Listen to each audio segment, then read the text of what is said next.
자, 세 번째 영상인데요. 앞서 샘플 영상으로 좀 이제 일찍 끊었고, 이번에는 조금 더 이 영상을 길게 좀 해보도록 할게요. 11번부터.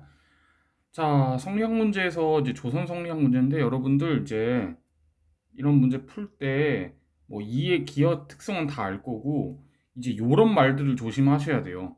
형태, 작용. 그래서 선생님이 이제 그 책자에도 쭉 다 정리했는데, 특히 작용이라는 거는 이제, 특히 이제 우리가 성리학에서 작용, 발현, 작용, 발 이거 다 용어를 그러니까 어쩔 수 없어요. 한자어를 이제 해석하는 과정에서 이제 표현을 좀 다르게 쓰기 때문에 우리가 익숙해져야 됩니다. 특히 평가원에서 많이 쓰는 용어를.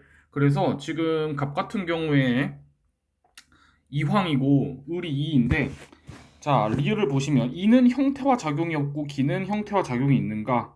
한 사람이 굉장히 자 그래서 이 같은 경우에는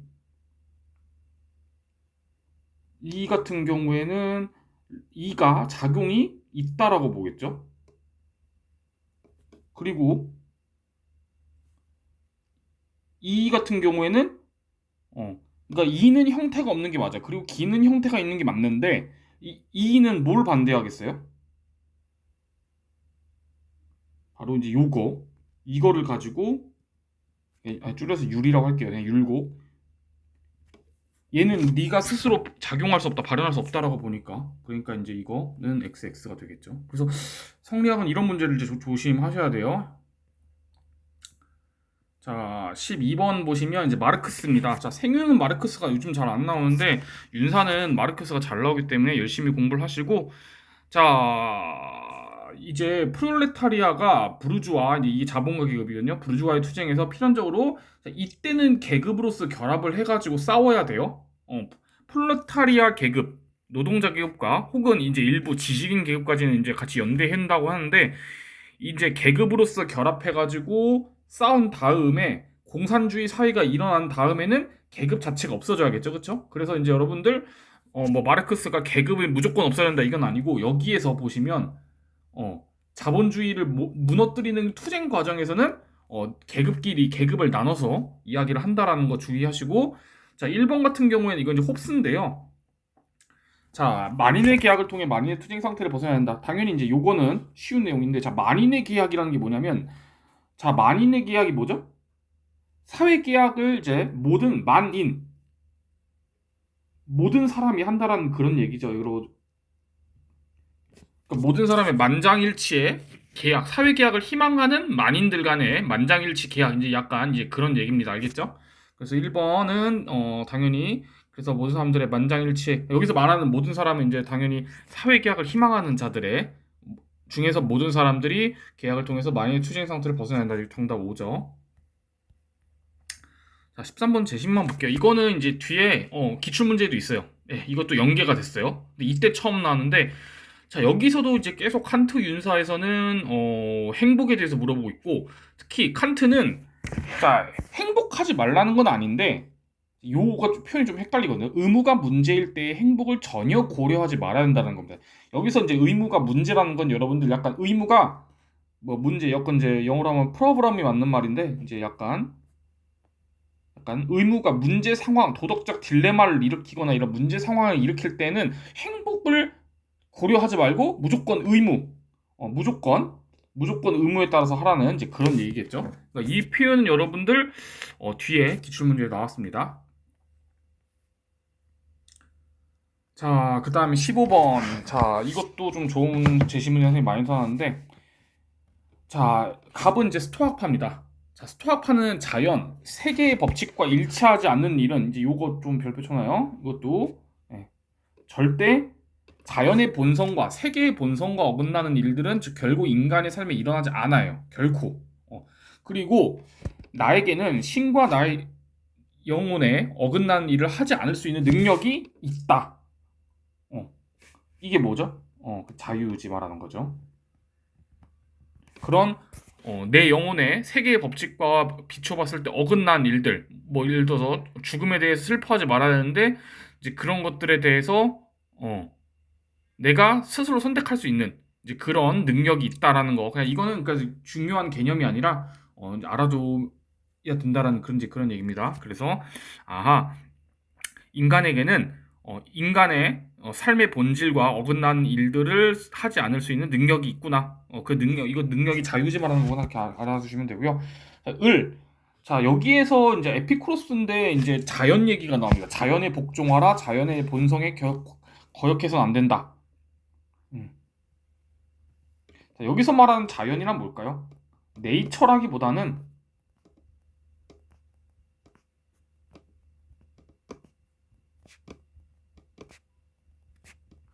약간 이렇게 이해하시면 될 것 같아요. 인간이라면 누구나 쾌락을 좋아한다 라고 하는 이런 자연스러운 사실, 이런 자연적 본성을 거역하지 않고 쾌락을 추구하는 거고, 그 자연의 복종어라는 말도 이거 약간 문학적인 비유인데, 자연의 복종인지 뭐 나무나 돌 이런 거에 복종하라는 게 아니라 그런 나의 자연스러운 본성에 이거에 복종하라, 이제 이 말입니다. 그래서 에피쿠로스 문제에서 자연 나온다고 하더라도 당황하지 말기, 그냥. 자, 그래서 이번에 이제 에피쿠로스 내용인데가 아니구나. 갑을 모두가 부장. 자, 즐겁게 살기. 여기서 이제 우리 윤리 문제에서, 윤사 문제에서 즐거움이라고 나오면 이제 그게 곧 쾌락이거든요. 그래서 즐겁게 살기 위해서는 사력 있고 정의로운 삶을 추구해야 된다. 이거는 이제 스토아파는 왜 틀렸냐면, 쾌락이, 그러니까 물론 스토아파가 사려 깊은, 이성적으로 사려 깊고 정의로움, 이걸 부정하는 건 아닌데, 스토아파는 뭐가 틀렸어? 이게 틀렸어. 쾌락이 목적이 아니야. 그래서 스토아파는 X고, 근데 스토아파는 일단은 즐겁게 살자, 쾌락적으로 살자, 이거 왔고, 그거를 위해서 이성적인 사려와 그 다음에 사람들 간에 서로 쾌락을 방해하지 않는 그런 협정으로서의 정의, 나 너 건들지 마, 너 나 건들지 마, 나도 네 안 건들게, 이런 정의가 필요하다라고 보겠죠. 그래서 여기 이게 이제 쾌락이라고 하시면 돼요. 그래서 이건 에피쿠로스가 옵니다. 그래서 이렇게 이해하시면 하시면 될 것 같아요. 자, 그 다음에 별거 없는 것 같고, 저 여기 보자. 한국 17번. 자, 갑사상가는 교관 이야기하다 보니까 이제 교관 겸수 이야기한 이제 한국 사상가 중에 의천인데 되게 마이너해요. 의천은 솔직히 한국 사상에서는, 불교 사상에서는 그 원효랑 진울이 메이저고 의천이 마이너긴 한데 그래도 이제 몇 번 나왔어요. 특히 여기서 이제 낚시 조심하는 게 뭐냐면, 당연히 이제 의천은 진울과 마찬가지로 그 당시에 싸우던 교종과 선종이 다 서로 하나가 된다고 이해하는데, 어쨌든 교라는 건 교과서 할 때 교라고 이해하면 되죠. 교과서, 책 읽기, 경전 읽기, 이렇게 알겠죠? 자, 이런 교과서 읽는 건 여러분들 마음에 내에 있어요? 아니면 밖에 있어요? 당연히 경전은 밖에 있는 거죠. 그래서 이게 틀린 거죠. 그리고 선은 선정 수행이죠. 마음 명상. 마음 명상은 당연히 마음 안에서 닦는 거겠죠. 그러니까 이런 낚시 조심하셔야 돼요. 알겠죠? 윤리 문제가 또 이런 것도 왕왕 이제 낚시로 많이 쓰는데, 밖에 있냐 안에 있냐 이거 갖고 조심. 자, 그 다음에 2번은 그냥 좀 어려운 한자, 요체. 요체. 이 단어도 윤사에서 많이 나와. 수양의 요체 혹은 통치의 요체로 삼아야 된다. 그냥 같은 말로 그냥 핵심이야. 핵심으로 삼아야 된다. 가장 유사한 단어야. 그러니까 이건 건 거의 국어죠. 네. 자, 그 다음에 로크 문제예요. 18번 로크 문제인데, 자, 여기서는 요즘은 잘 안 나오는 동의 얘기가 나옵니다. 사회계학문에서는 이제 당연히 동의가 필요하다고 보겠죠? 근데 로크는 이거를 조금 두 가지 종류로 나눠가지고 조금 자세히 설명하는데, 하나는 명시적 동의, 그 다음에 하나는 묵시적 동의입니다. 직접적인 동의라고 보시면 돼요. 명시, 눈에 보이다. 묵시적은 암묵적인 거. 약간. 그래서 명시적 동의와 묵시적 동의, 이걸 왜 구분해야 되냐면 이것 때문에 그렇습니다. 자, 당연히 로크는 직접적으로 사인해야 내가 어떤 사회의 구성원이 되겠다, 시민이 되겠습니다. 이거는 당연히 간접적으로는, 암묵적으로는 안 돼요. 명시적인 동의로 해야 돼요. 오케이? 명시적인 동의로 해야 돼요. 자, 그 다음에, 자, 명시적인 동의는 또 이제 사회 내에서, 그래서 그 사람이 법률에 복종할 의무를 만들기도 하지만, 이 법률에 복종할 의무는 명시적 동의로만 생겨나는 건 아니에요. 암묵적 동의를 통해서도 생겨나요. 왜냐하면 여기 나와 있듯이 내가 어느 나라 안에서 혜택을 받고 있어. 혹은 뭐 예를 들어 뭐 이제 로크 예시지만 땅을 소유하고 있어. 그러면 너는 암묵적으로 직접적으로 사인 안 했어도 암묵적으로 동의를 한 거고, 그러면 너는 뭐 그 나라의 구성원이 아니더라도 여기에는 외국인도 포함이 됩니다. 그 나라의 법률에 복종해야 돼. 알겠죠? 네. 그래서 이거를 좀 정리해 보면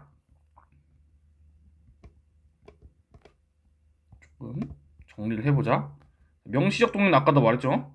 시민 자격을 주고, 이거는 반드시 명시적 동의. 그 다음에 이 명시적 동의를 통해서 준법이라고 할게요. 그 나라에 대한 의무, 세금을 법에 따라서 세금을 내고 법에 따라서 군대에 갔다 오고 이런 걸 이제 이게 형성이 되지만, 묵시적 동의를 통해서도 이게 형성될 수 있다라는 거. 그래서 이거 꼭 정리를 잘 해주시면 되고, 이게 사실 요즘 잘 안 나오긴 했는데 또 갑자기 또 튀어나올 수 있지. 그래서 잘 알아두시면 될 것 같아요.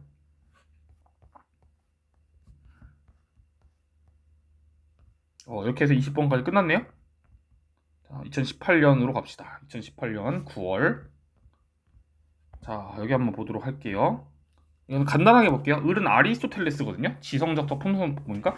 근데 여러분 플라톤만 영혼의 부분을 나눠서 공부해야 되는 게 아니에요. 특히 고성 같은 경우에는. 그래서 플라톤은 인간 영혼을 머리 가슴배로 나눴고, 아리스토텔레스도 비슷하게 이거 이제 관련된 문항이 뒤에 2028 4년도쯤에 연계 문제가 등장하는데, 이성적인 영혼의 부분, 이게 이제 지혜의 영역이죠. 그 다음에 이제 요 부분, 그 다음에 약간 요거는 반반이에요. 그리고 여기는 없는 부분.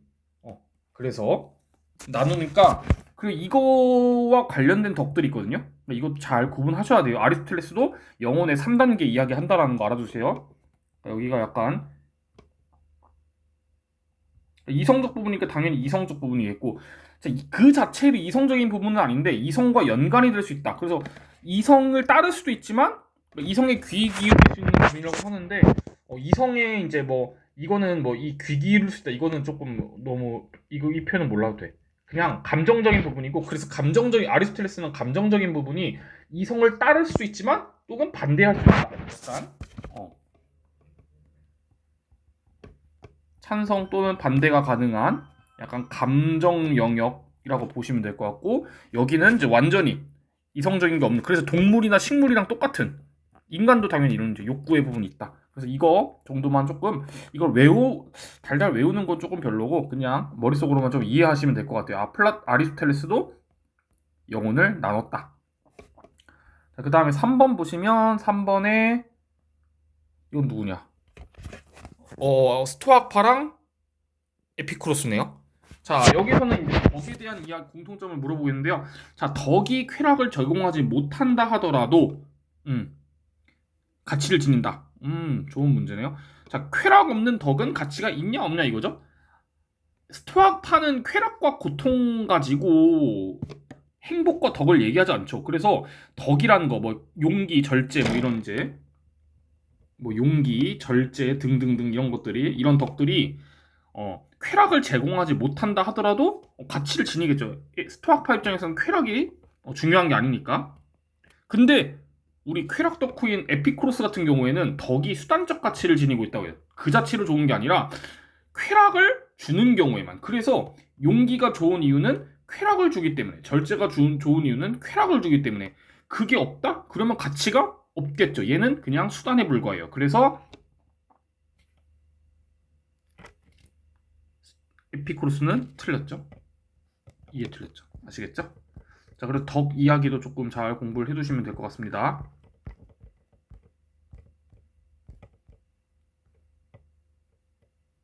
자, 그 다음에 한 8번을 볼게요.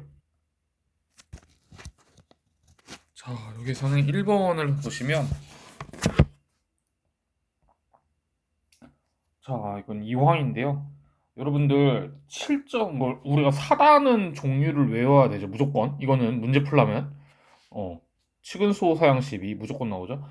7점 같은 경우에는 말 그대로 7가지의 일반 감정인데, 우리가 이거를 한자어로도 그렇고 이 뜻으로도 잘 안 외우는데, 뭐 기쁨, 희노애락, 기쁨, 슬픔, 노여움, 뭐 사랑 같은 거, 이번에 6월 모의 평가에 아예 대놓고도 이렇게 나오고, 뭐 사랑, 희노애락 할 때 이거 갖고 내버리고, 지금 이 문제가 시초거든요. 이때 처음으로 약간 여기에서는 다행히 힌트를 줬죠. 이것과 같은 칠정. 그래서 안 했어도 됐는데 갑자기 그냥 어떤 문제에서 수능에서 갑자기 슬픔과 같은 감정 이렇게 해버리면 우리가 이거를 칠정이라고 해석을 해야 되거든요. 그래서 여러분들 약간 이 정도까지는 조금 알아둬야 되지 않을까. 수능에서는 희노애락 같은 칠정, 희노애락 애오욕 해가지고 이제 7가지가 있는데 이거 뒤에서 이제 선생님이 조금 설명을 하겠지만은 어쨌든 이 문제가 시초예요. 칠정의 종류를 처음으로 이렇게 제시한 그래서 문제니까 희, 기쁨, 노, 분노, 애, 슬픔, 락, 즐거움, 애, 사랑, 구, 두려움, 어, 그다음에 욕구 이 정도에 조금 성리학에서 조금 알아둬야 되지 않을까 싶습니다.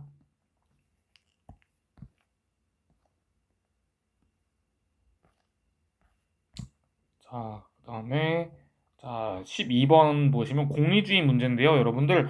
자, 을 같은 경우에 보면은 자 우리가 이제 뒤에서 이제 또 문제 보겠지만은 그 우리 공리주의 문제에서 조금 어려운 선지로 가면 이 쾌락이랑 만족이랑 구분하셔야 돼요. 어, 이거는 이제 존 스튜어트 미리 이제 봤을 땐 이거는 약간 저급한 약간 좀 단순한 약간 정신적이고 고상한 쾌락이 아니라 약간 이제 육체적이고 약간 단순한 그런 것을 가지고 약간 만족이라고 표현을 하고요. 그렇기 때문에 뭐 어, 불만족하더라도 고급지면은 이제 그게 이제 좋은 쾌락, 질적으로 좋은 쾌락이다 이렇게 얘기도 하거든요. 그래서 요거 좀 구분을 하셔야 돼요. 그래서 뒤에도 아마 이제 비슷한 문제가 있을 겁니다. 만족이라는 개념에 대해서 꼭 조금 이해를 하셔야 돼요. 음, 음.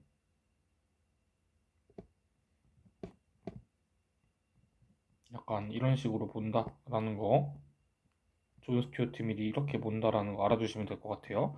자, 그 다음에 공리주의 문제인데 갑자기 덕이란 단어가 나와 유덕하다. 혹은 이제 막 덕이라는 개념이 나온다고 하더라도 당황하지 마시고요. 공리주의에서 말하는 이제 덕이라는 개념은 여러분들 그냥 간단히 어차피 공리주의는 다 모든 것이 이걸로 귀결돼요. 그냥 최대 행복을 가져오는 그런 것들이 덕이 있다. 행복을 안 주면 덕이 없다. 이런 식으로 그냥 당황하지 말고 덕이라는 개념이 따로 있나? 아니 그게 아니라 이게 이제 요게 1순위 이거를 기준으로 1순위를 기준으로 해가지고 덕이냐 아니냐 이게 판별된다 이렇게 알아두시면 될 것 같아요. 자, 그 다음에 14번은 데이비드 휴민인데요. 제신만 볼게요. 자, 당연히 음, 정념, 감정 같은 것들은 의지나 정념 같은 경우는 당연히 감정의 영역이니까 여러분들 참과 거짓이라고 할 수 없겠죠. 참과 거짓을 판단하는 거는 이제 그 뭐냐 흉도 이성의 영역이라는 걸 인정하죠. 예. 그리고 음, 흉은 요게 주인이고 요게 이성이 노예라고 얘기하죠. 그러니까 자 정념은 감정은 이성과 상반될 수 없어요. 얘네끼리 막 충돌할 수 없다는 얘기예요. 알겠죠? 얘네끼리 이렇게 싸울 수 없다는 얘기예요. 이건 이미 그 뒤에 모의고사 한번 출제했어. 그러면 아직 모의고사 출제 안 된 게 뭐냐? 요거. 이거는 선생님이 봤을 때 조금 수능에 나올 만하다 생각이 드는데 요거 정념은 이성과 반대될 수 없지만 하나가 될 수도 없다. 왜냐하면 얘 어떻게 주인과 노예가 하나가 됩니까? 그죠? 합치될 수 없다. 알겠죠? 다른 영역이다. 네, 이 정도만 조금 이해하시면 될 것 같아요.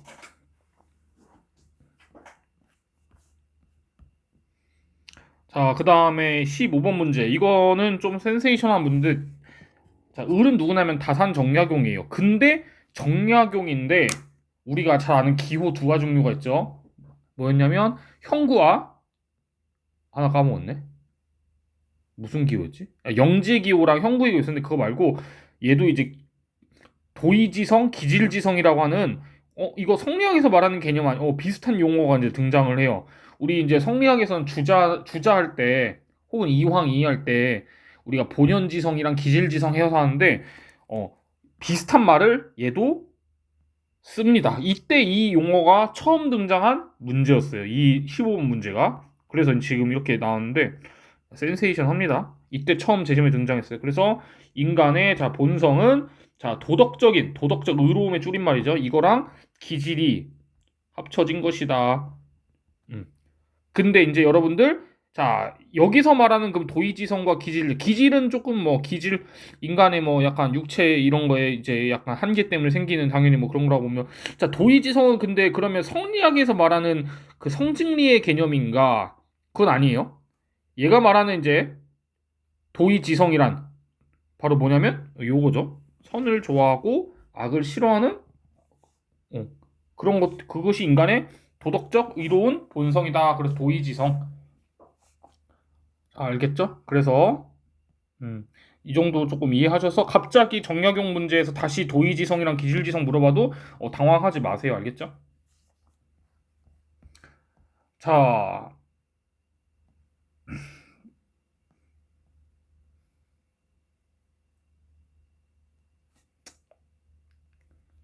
이때도 갑도 본연지성이랑 기질지성 나왔네요. 아마 2인 것 같은데. 자, 이거는 자 당연히 성리학 입장에서는 그 뭐냐 본연의 성은 문제가 없어요. 다 이게 이제 악의 원인이 된다고 보죠. 그 특히 이 기질이 착하고 편벽된 이거 조금 난 이런 표현 되게 안 좋아하긴 하는데 어쨌든 성리학에서 얘기하니까 그러니까 우리가 성을 다 부여받았는데 순선한 성을 받았는데 왜 어떤 애는 착하고 어떤 애는 나쁘냐 이건 기질이 잘못돼서 그런 거고 어떤 애는 맑고 맑은 기질을 타고났거나 혹은 음 약간 공정한 공평한 약간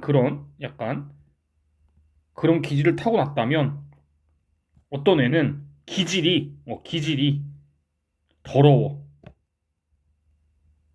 더러워. 이걸 탁하다라고 하죠. 물이 탁하다 할 때. 그래서 여기 이렇게 등장한 거. 이건 그러니까 좀 원문 표현입니다. 그 다음에 이게 딱 공정한 게 아니라 이게 아니라 약간 이렇게 편파적이야. 이게 약간 이게 뒤틀렸어. 이것을 이제 편파적이다 할 때 그 편자 써가지고 편벽함이라고 부릅니다. 그러니까 이거는 좋은 거, 요거는 나쁜 거 알겠죠? 그래서 나쁜 기질이 그러니까 쉽게 말해서 이거는 나쁜 기질이에요. 나쁜 기질이 불선의 원인이 된다라고 본다. 당연히 성리학에서는 이렇게 보죠. 네, 그래서 이렇게 이해하시면 될 것 같습니다. 자, 16번. 자, 우리 작년 수능에 이제 생활과 윤리에서 불교에서 도라는 말이 나와가지고 애들 좀 많이 낚였는데 불교 도 얘기합니다. 알겠죠? 이제 우리 유교의 도, 도가의 도, 불교의 도 다 알아두셔야 돼요. 알겠죠? 그냥 뭐 진리 이 정도만 이해하시면 진리라고 생각할 수 있는 불교에서 말하는 진리. 자, 진여와 생멸의 두 가지 문은 결국 일심으로 귀결될 수 있다. 귀결 하나가 이제 약간 결론 날 수 있다 이런 뜻이죠. 귀결. 자, 진여와 생멸. 자, 원효의 화장사상 생각하시면, 그 일심사상 생각하시면, 진녀는 좋은 거고, 생멸은, 이제, 여기 나와있지만, 그냥, 진녀는 진리고, 생멸은 선생님이 진리지만, 약간 현상계예요, 현상계. 현상계. 쥐라고 하지 말자. 그냥, 약간, 진리, 진리와 현상. 이렇게 왜냐면 현실의 사과나 뭐 바나나 이런 거는 썩어서 없어지잖아. 생멸하잖아. 그치? 근데 이게 대립되는 게 아니다. 이렇게 약간 연결되어 있다. 일심의 차원에서 약간 이렇게 일심의 차원에서 연결되어 있다. 그러기 때문에 이거를 이제 문으로 표현해요. 두 가지의 문. 진리의 문과 현실의 문. 근데 불교에서는 이걸 좋아하고 이걸 싫어하냐? 아니다. 불교의 관점에서 이게 다 어차피 하나다. 그러니까 일심으로 귀결될 수 있다라고 그 원효 대사가 일심 사상에 근거해서 얘기합니다. 진리와 현상은 다른 게 아니다.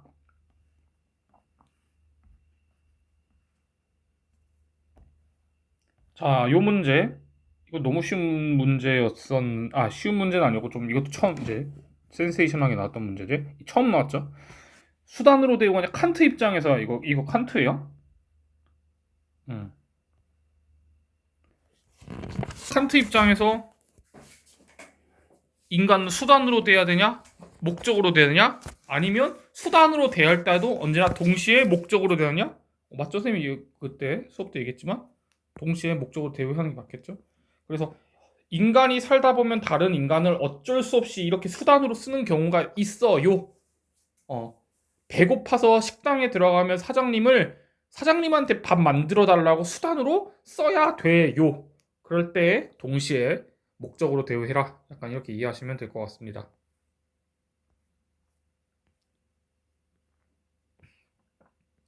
자, 그다음에 수능으로 갈게요. 자, 이번 고대사상 가보면 자, 갑은 플라톤인 것 같고 을은 스토아파네요. 자, 5번 이성에 맞는 욕구 충족도 덕의 함양과 관련됐었다. 지금 보시면 좀 핵심이 물론 욕구긴 욕구인데 나쁜 욕구가 아니라 이성에 맞는 이래. 뭐 배고프고 졸리고 약간 그런 것들 그게 덕이랑 양립할 수 있냐 없냐 이건데 음. 자, 플라톤 같은 경우에는 이제 머리, 가슴, 배 특히 이제 플라톤의 특징은 뭐냐면 스승 소크라테스는 사실 머리의 영역만 조금 이제 강조했는데 플라톤은 이제 가슴과 배의 영역도 조금 이제 인정해요. 특히 가슴과 배가 이성의 통제를 잘 따를 때 그게 덕이다. 라고 이제 그러면 행복해질 수 있고 탁월성 갖출 수 있다. 이제 이렇게 얘기하잖아. 그렇지? 그러니까 플라톤 입장에서도 만약 이성에 맞는다면 이성의 통제를 받는다면 욕구 충족이 덕의 함양과 양립할 수 있다고 볼 거야. 자, 스토아파도 이성주의고 그리고 이성에 맞게 예를 들어서 막 그 욕구와 감정이 막 이성에 안 맞게 막 통제 불가능한 막 그런 정념으로 막 뻗치는 게 아니라 이성에 맞는 적절한 욕구나 감정이나 이런 것은 당연히 덕에 도움이 되겠죠. 그러니까 둘 다 X인 것 같아요. 자, 그 다음에 여기 보시면 이것도 이제 조금 센세이션한 단어여가지고 염치. 도덕을 통해서 염치를 알게 된다. 지금 염치라는 단어가 여러분도 그냥 뭐 약간 자신의 약간 그런 약간 어, 떳떳함 뭐 이런 거 약간 떳떳하지 않은 염치를 모른다면 떳떳하지 않다 뭐 이런 뜻이죠. 그러니까 염치 약간 이걸 뭐라고 설명해야지 염치를. 나 스님은 약간 자신의 위치 약간 이렇게 생각했었는데 자신들의 약간 도덕적 약간 위치 약간 이런 것들 염치란 단어가 염치를 모른다 염치를 안다 이런 식으로 낚시를 걸 수 있겠네요. 그래서 이건 뭐 나쁜 건 뜻은 아니에요. 알겠죠? 그다음에 요거 4번 에피쿠로스 값. 자, 쾌락은 에피쿠로스가 있어가지고 에피쿠로스에서 고통의 제거죠. 그러니까 더 이상 이제 고통이 0 상태가 된다면 더 이상 인간은 쾌락을 필요로 하지 않는다가 맞겠죠? 그렇죠? 에피쿠로스에게 있어서 쾌락은 플러스 개념이 아니라 고통의 마이너스 개념인데 그래서 마이너스 마이너스 하다가 고통이 드디어 0 상태로 완전히 제로 몸과 마음의 고통이 다 제로 상태가 되면은 그러면 더 이상 쾌락을 필요로 하진 않겠죠. 이게 당연한 말이겠죠.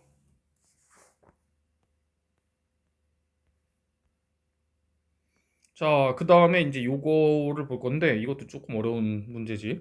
자, 이거 위에 키워드가 이제 무아야. 무아였고, 자, 무아 사상이란 뭐냐라는 건데 1번 변화하는 현상계 속에는 이거 맞죠? 불교에서는 현상계는 끊임없이 변화하죠. 근데 어떠한 나도 존재할 수 없다. 어떠한 나도 존재할 수. 야, 어떠한 나 이거 되게 좀 약간 추상적이고 약간 철학적인 개념인데 어떠한 나도 존재하지 않는다. 아니에요. 나 존재해요. 근데 이 나를 나눠서 보면은 불교에서 말하는 나, 무아 사상에서 말하는 나라고 하는 존재는 뭐냐? 일시적인 나죠. 일시적인 약간 어,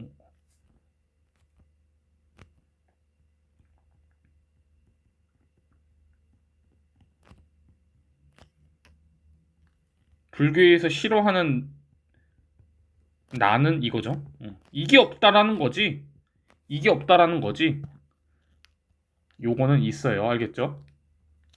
그래서 되게 좋은 문제. 되게 좀 무아사상이 여러분들 나라는 것 자체가 존재하지 않는 그럼 내가 지금 살고 있는 나는 뭐야? 나는 뭐야? 껍데기야? 껍데기 맞죠? 껍데기라는 거죠. 일시적이고 혼자 존재할 수 없고 그러니까 불교에서 말하는 무아는 불변하는 독립적 나는 없다라는 그런 의미다.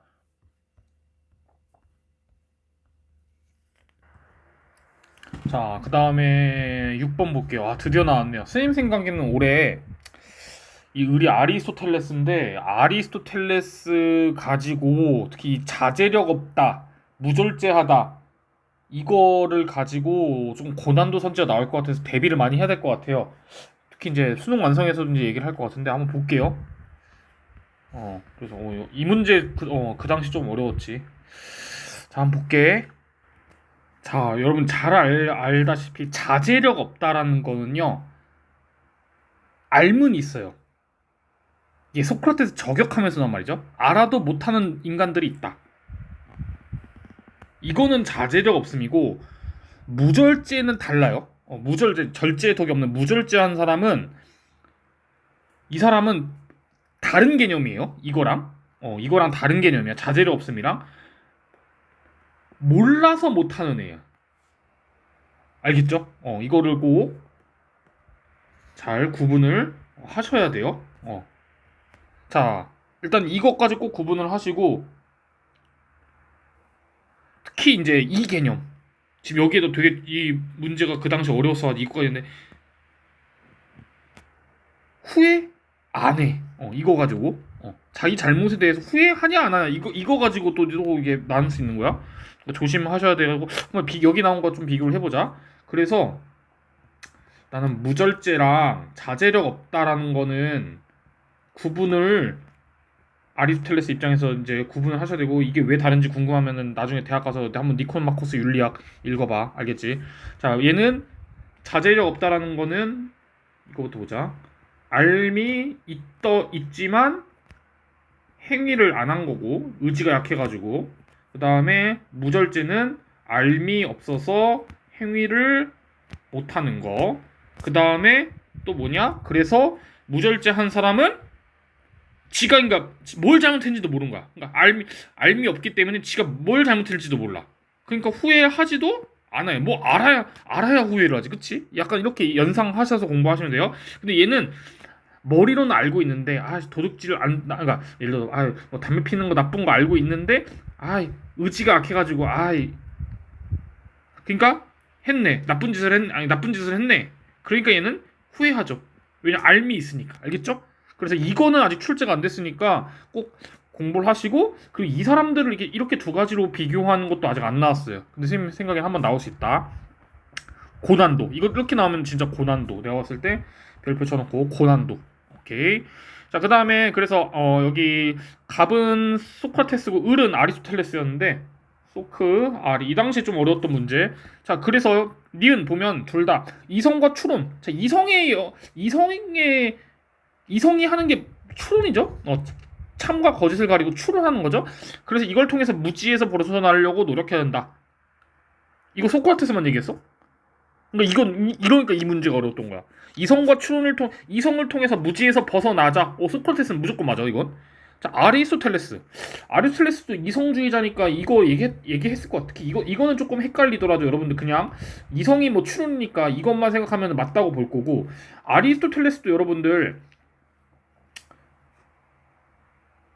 되게 심하긴 하지만은 선생님이 그때 뭐라고 했냐 아리스토텔레스 자제력 그러니까 나쁜 짓을 하는 악의 원인이 무지도 있고 선생님이 했죠. 무지 또는 자제력 없음이라고 얘기했었지, 그치? 무지 또는 자제력 없음. 그러니까 무지도 원인이 될 수 있으니까 있어, 알겠지? 그러니까 아리스토텔레스가 무지를 악의 원인으로 아예 인정 안 하는 건 아니야. 그러니까 아리스토텔레스는 이걸 통해서 무지 때문에 나쁜 짓을 하기도 하니까 당연히 벗어나려고 노력해야 한다고 보겠죠. 그래서 둘 다 뭐야 이거.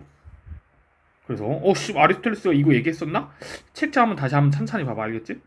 이거 어려워. 자, 그 다음에 이제 소크라테스 가지고는 이거 헷갈리긴 했어. 삶의 목적. 자, 그래서 이건 아리스토텔레스는 쉬워요. 삶의 목적인 행복 실현을 위해서는 반드시 덕이 필요하다. 행복 실현 덕. 오케이. 아리스토텔레스는 쉬워. 근데 소크라테스는 이것도 일단 맞는 것 같아. 이것도 맞는 것 같아. 근데 이제 애들이 헷갈렸던 거. 행복이 삶의 목적인가? 삶의 목적인가? 소크라테스도 행복이 삶의 목적이라고 보죠. 물론 이제 아리스토텔레스 마냥 목적론적 세계관 가지고 세계관을 설명한 건 아니지만 그냥 인생의 목적은 행복이다. 왜? 지혜를 그러니까 소크라테스는 인생에서 중요한 거는 지혜를 갖추는 근데 쌤이 지덕보기를 치장하면 지혜가 곧 덕이고 그럼 덕이 곧 행복이잖아. 그치? 그러니까 지혜를 얻기 위해서 노력하는 거는 그 행복을 얻기 위해서 노력하는 거기 때문에 소크라테스 입장에서 이게 맞는 말이 되는 거야. 아시겠죠? 네, 이거 잘 이해 안 되면 한 번만 조금 더 추론해봐, 알겠지? 자, 그 다음에 넘어가자. 그 다음에 이거구나. 7번. 자, 보살행. 이것도 별로 중요한 단어인데, 여러분, 대승불교에서, 석가모니 죽고 난 다음에 대승불교에서 그, 이상적인 인간상의 모습을 보살이라고 하잖아? 그런 보살이 하는 행위. 이게 이제 보살행위라고 하고요. 대표적으로 이제, 그냥 기부 있죠? 보시. 보시가 대표적인 보살인 거. 보자 생각해서, 보자. 예, 보호 들어가면 이제 불교. 그리고 이거는 당연히 좋은 뜻이야, 알겠죠? 좋은 행위야. 자, 그 다음에 요거. 자, 이거 기독교 문제인데 아우구스티누스 아퀴나스. 이거 아우구스티누스인데요. 이건 뭐 악을 물어보는 건 아니었고, 자, 이거야. 자, 기독교의 신은요, 여러분들 두 가지 조건이 있어야 돼요. 전지전능해야 되고요. 완전성, 그 자체로 완전해야 돼. 신이 완전하지 않으면 그게 신이야? 신이라고 불릴 자격이 없죠. 그 다음에 완전하기만 하면 안 돼요. 왜냐하면 잠깐. 선풍. 완전하기만 안 돼. 완전한 존재는 뭐 신 말고도 있을 수 있어요. 악마 같은 존재도 전지전능하고 막 그래요. 그러니까 완전성만 가지고 있으면 안 되고, 그 기독교에서 신이 되기 위한 조건은 뭐냐면 완전하게 또 선해야 돼요. 알겠죠? 이 두 가지 조건 다 갖추고 있어야 돼요. 그래야 우리가 믿고 따를 존재라는 거야. 그냥 완전하기만 하면 사실 악마도 들어갈 수 있어요. 그러니까 딱 알아두시면 될 것 같습니다. 자, 그 다음에 이거는 이제 귀속시키다. 어디에 귀속시키다. 포함시키다랑 그냥 같은 뜻. 어디에 귀속하다. 이번에 이 단어가 그 생윤에 나왔던 것 같아. 6월 모의고사 생윤의 그 환경윤리에서 인간에 대한 인간의 의무로 귀속시킬 수 있다. 이런 식으로 귀속 포함시키다. 약간 이렇게 보시면 되고, 이것도 그냥 한자. 이거는 좀 중요한 단어. 동정. 가끔 이제 늘 성리학 문제는 한자 때문에 짜증나게 만드는데, 동정은 여러분들, 동은 자동차 할 때 동자예요. 움직임과, 그러니까 지금 움직임과 정은 정적, 약간 고요함, 정적, 막 소개팅을 하는데 막 분위기가 정적해졌다. 약간 정적, 고요함. 이 두 가지를 합쳐가지고 동정이라고 부릅니다. 그래서 그래서 지금 이 문제에서도, 그러니까 어차피 성리학 문제에서 기가 움직이냐 리가 움직이냐 이거 갖고 싸우는 어차피 문제인데, 여기에서 중요한 거는 얘가 직접적으로 움직이는 존재냐 이거 갖고 보면 되는데, 갑자기 동정? 이거 한자 뭐지? 하면 그냥 이렇게 보시면 될 것 같아요. 자, 그 다음에 요거 스피노자. 이거는 이제 스피노자 문제입니다. 요거는 스피노자 문제인데, 자, 이거는 다시 한번 얘기하지만 만물의 초월적 원인이라고 얘기하면 이거는 기독교라고 얘기해야 되고, 이거는 이제 기독교. 그래서 틀린 거야. 이거는 알겠지만 초월적 원인이라고 하면은 이제 기독교야. 그래서 세상의 초월적 원인이라고 하면 여러분들 기독교 신. 그다음 반대로 이 세상 안에 내재되어 있다. 내재된 원인이다. 이게 그러면 바로 스피노자나 스토아과에는 범신론 신이다. 그래서 이렇게 꼭 이해를 하시면 돼요.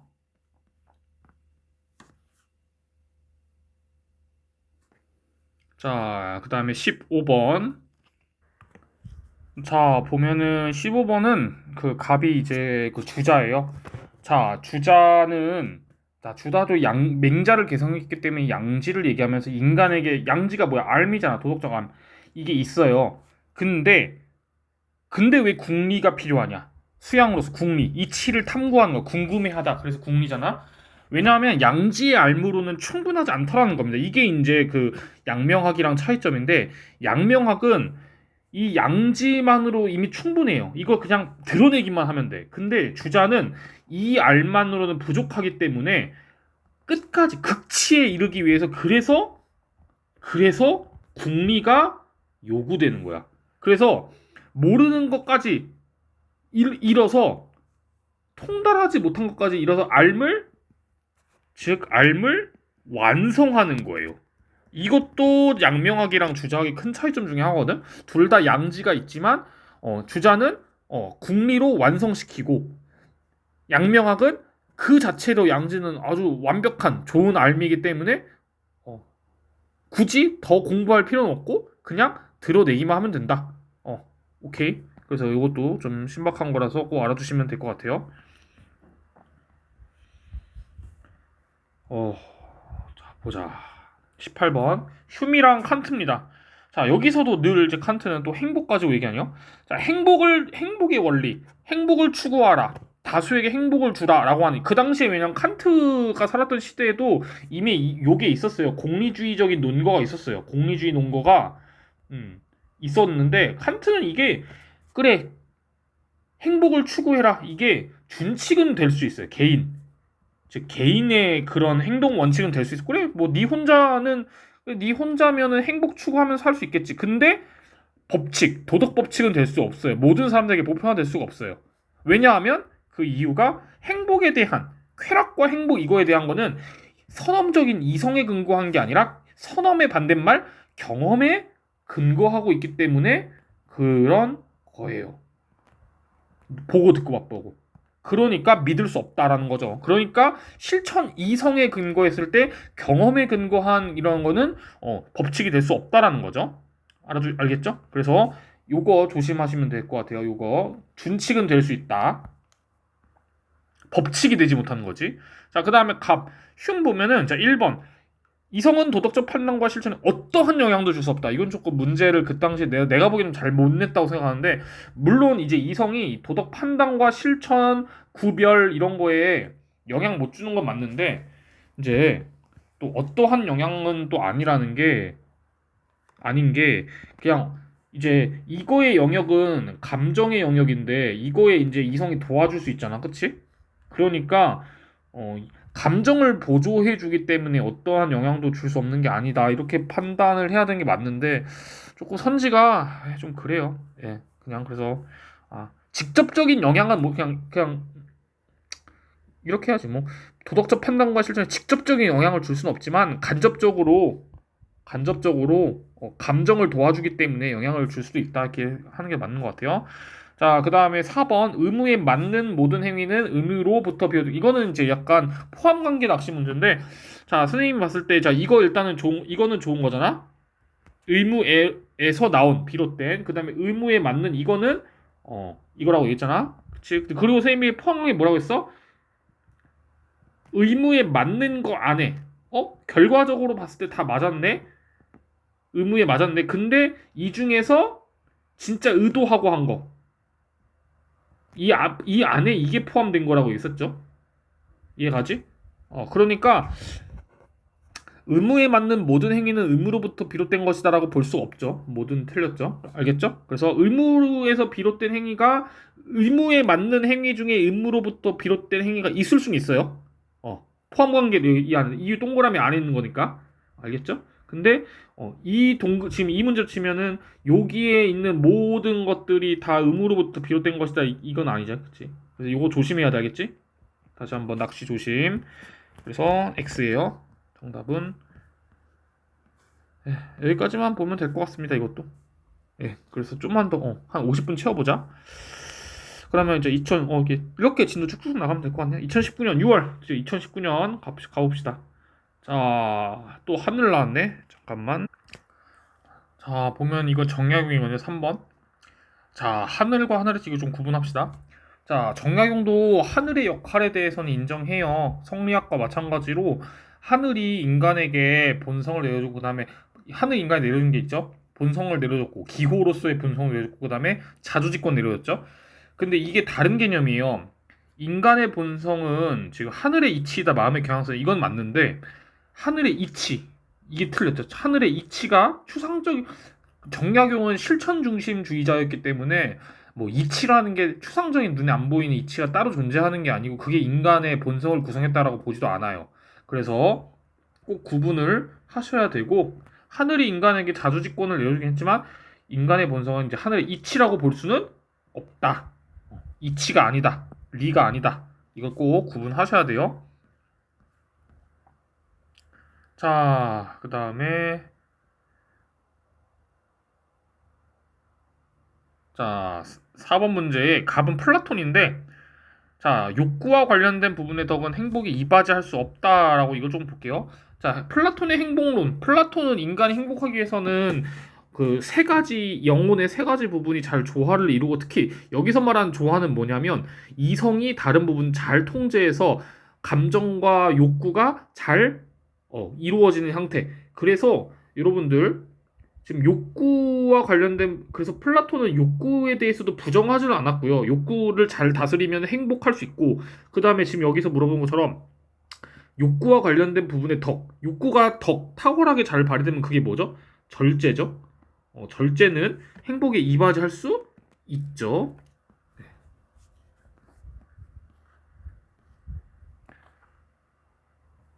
자, 그 다음에 6번을 보시면 이제 아퀴나스예요. 6번 아퀴나스고, 자, 인간은 동물, 식물과 다르게 인간은 이성을 갖고 있어요. 그리고 이성은 신이 인간에게 내려준 자연적인 성향, 우리 네 가지 정도 있었죠. 뭐 종족 보존이나 뭐 이제 자기 보존 같은 이런 모든 것을 선으로 파악하죠. 그래서 이제 신이 인간에게 내려준 자연적 성향들을 잘 따르는 것은 이 모든 것들을 잘 따르는 거는 신이 내려준 거기 때문에 윤리적으로 선이에요. 알겠죠? 그에 반대되는 거는 악이고 그래서 모든 이거 좀 조심하셔야 될 것 같아요. 자, 그 다음에 딴 건 없네요. 자, 그 다음에 12번 또 불교는 단어 위주로 좀 봐야 돼. 단어 때문에 헷갈려 해. 자, 미혹은 여러분들 같은 말로 이제 매혹되다 이런 나쁜 뜻이에요. 매혹, 미혹되다, 약간 홀리다, 현혹되다, 현혹, 약간 이런 뜻이랑 비슷한 것 같아요. 나쁜 뜻이 이거는 좋은 뜻이 아니야, 나쁜 뜻이야, 알겠지? 자, 그 다음에 그 갑은 이제 진울인 것 같은데, 자 결사 이것도 이제 조금 포인트 나올 수 있을 거 결사, 약간 그래서 이제 한국사에서도 정해 결사문이라고 나오는데 정과 해를 함께 닫기 위해서 약간 결사 그냥 쉽게 외우는 방법은 약간 결의 어, 결의하다 약간 나 천정과 지혜를 함께 닦아야지 하는 약간 결심 약간 그 정도로 보면 될 것 같아 알겠지? 그래서 이 단어도 갑자기 튀어나온다고 당황하지 마. 좋은 뜻. 자 니은 이거 좀 어려웠지. 참 마음의 본체는 지혜 이거 이거 어려운 거 맞아. 야, 자, 지혜와 선정, 그 정의 쌍수 얘기하는 건데, 자, 참된 마음에, 자, 우리 성리학에서도 그렇고, 그 당시에 이제 불교 쪽에서도 그렇고, 여러분들 본체와 작용에 대해서 조금 잘 구분을 하셔야 돼요. 자, 이거를 줄여서 체와 용이라고 하는데, 체는 본체야, 본체. 그러니까 이거는 움직이는 게 아니고 본체니까 가만히 있어야 돼. 고요해야 돼. 이렇게 생각해야 돼. 그래서 이걸 성리학에서는 마음의 본체는 성이라고 하고 그다음에 작용은 움직이는 거야. 작용. 앞 위로 움직이든 아래로 움직이든 옆으로 움직이든 작용하는 거야. 그치? 이거는 약간 움직이는 거야. 이거를 성리학에서는 그러니까 마음의 작용을 그게 감정이라고 봐요. 정. 그래서 본체는 성, 감정은 정. 작용은 정 이렇게 얘기하는데 이걸 불교에 대입하면은 마음의 고유한 본체는 지혜가 아니야. 지혜는 이제 생각해서 움직이는 거고 이게 선정이지. 고요하게 마음을 바라보는 거니까 이게 고요한 거고 움직이는 건 뭐야? 이대로 이제 약간 움직이는 게 지혜인 거지. 그래서 이거는 되게 어려운 선지 맞아요. 그래서 불교에서도 체용 이걸 나누는구나. 꼭 알아두시면 될 것 같습니다.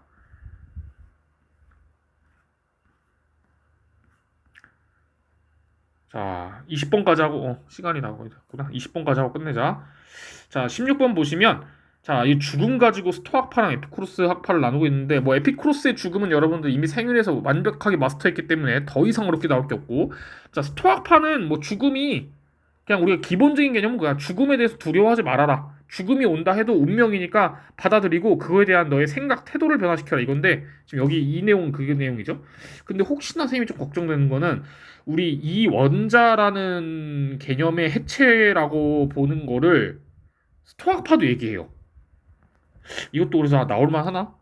죽음은 스토아파 지금 여기 나와있듯이 신체와 해체된다. 만물처럼 해체된다. 뭐가 해체되는 거냐면 이거야.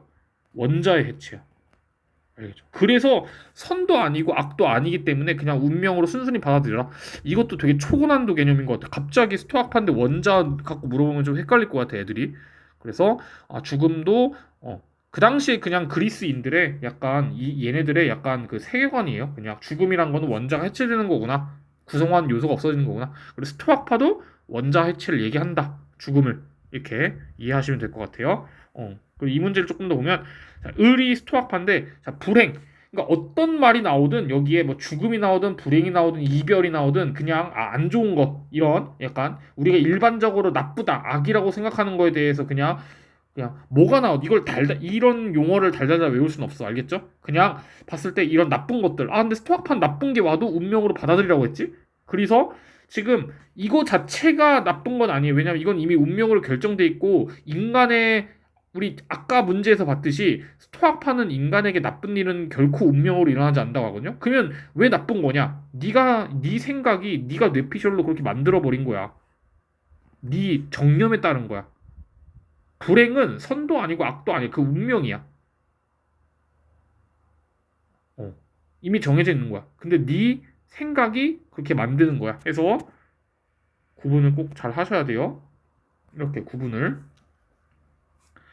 자, 5번. 자연의 질서에 대한 수능은 유덕한 삶을 보장하지 않는다라고 하는데 이게 스토아파이스 입장에서는 당연히 다 자연의 질서라는 단어가 익숙하기 때문에 당연히 자연의 질서에 대해서 수능해야 덕이 있는 삶이지. 그래서 바로 X가 나오는데 자, 이거를 에피쿠로스 입장에서도 적용 아까 쌤이 했죠.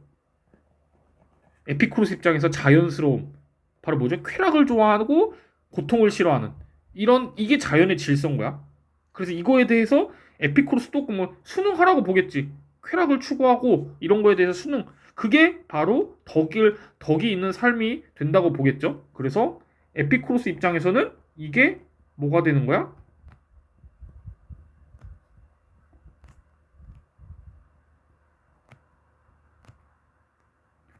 약간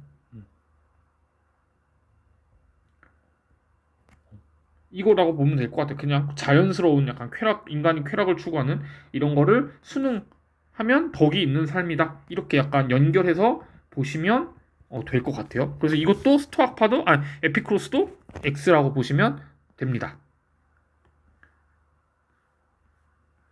자, 근데 마지막 20번 보시면 오랜만에 사회상 보네요. 뭐 윤사는 사회상이 그렇게 안 어려우니까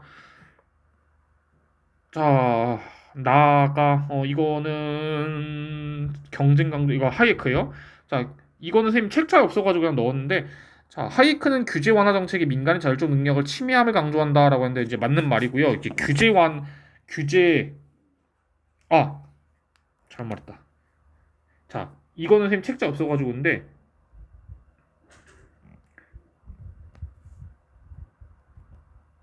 완화는 당연히 업이 아니라 다운이겠고 자, 우리 사회사상에서 나오는 규제가 뭐냐면 기업에 대한 약간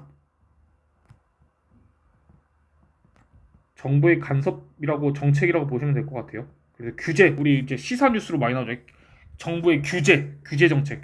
이거는 기업의 경영 활동에 대한 정부의 간섭이라고 생각하시면 될 것 같고, 이 규제가 그래서 나쁜 거야. 신자유주의 입장에서 나쁜 거야. 자유를 막는 거기 때문에. 근데 이거를 다운시키는 거니까 민간의 자율적인 능력, 약간 민간 기업이나 이런 시장 경제에서 자율적인 거를 침해하지 않는 되게 좋은 정책이겠죠. 규제 완화는. 그렇죠? 그렇기 때문에 하이크는 부정한다. 이렇게 이해하시면 될 것 같습니다. 자, 이렇게 해서 2019년 6월까지 끝냈고 다음 영상에서는 이어서 계속 한번 보도록 할게요.